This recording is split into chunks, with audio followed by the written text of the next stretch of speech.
সবাই বিচারের জন্য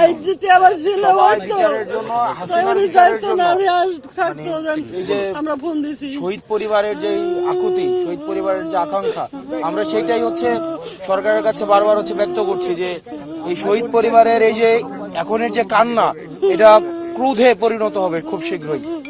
যদি এই আহতদের এবং হচ্ছে শহীদদের পরিবারের বিচার নিশ্চিত না করা হয়, দ্রুততম সময়ের মধ্যে আওয়ামী লীগের বিচার নিশ্চিত করা না হয়, এই কান্না ক্রোধে পরিণত হবে।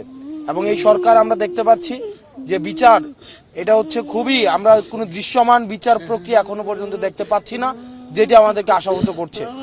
আমরা চাই যদি ট্রাইব্যুনাল সংখ্যা বাড়াইতে হয়, আমরা চাই যত দ্রুততম সময়ের মধ্যে এই বিচারটি নিশ্চিত করতে পারুক।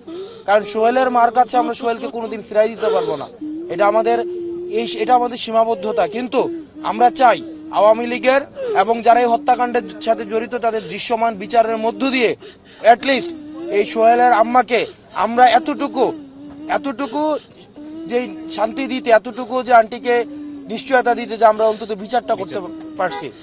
এখন আমাদের এটার জন্য জাতীয় ঐক্যমত্যের ভিত্তিতে আমরা দেখতে পাচ্ছি যে এই যে আওয়ামী লীগের বিচার যেন দীর্ঘমেয়াদী হয়, বিচারটা যেন কোনোভাবে এটাকে কালেক্ষেপণ করা যায়, সেটার জন্য দেশি বিদেশি ষড়যন্ত্রের আমরা সম্ভাবনা দেখছি।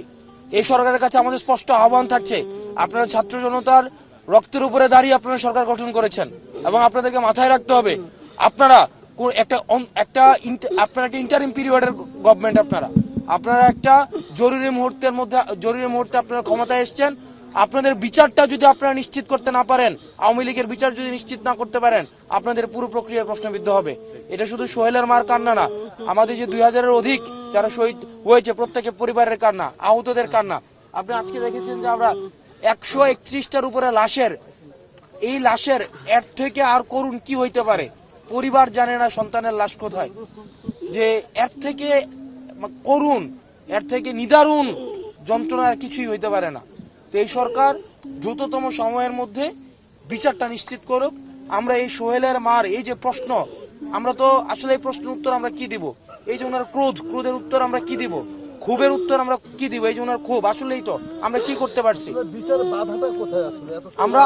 আমরা এই বিচার প্রক্রিয়ার মধ্যে আমরা মনে করছি যে সরকারের যদি মনে হয় যে সরকার এক্ষেত্রে আইন প্রক্রিয়া দীর্ঘমেয়াদী, এই যে আইনের জটিলতা দীর্ঘমেয়াদী, এটা বিশেষভাবে কোনো অ্যাপ্রোচ নিয়ে এই যারা হচ্ছে ল স্পেশালিস্ট রয়েছেন তাদের বিশেষভাবে কোনো এই ট্রাইব্যুনাল সংখ্যা বাড়ানোর মধ্য দিয়েও যদি এইটাকে বিশেষ গুরুত্ব দিয়ে এই জুলাই গণঅভ্যুত্থানের বিচারটা দ্রুততম সময়ের মধ্যে করতে হবে।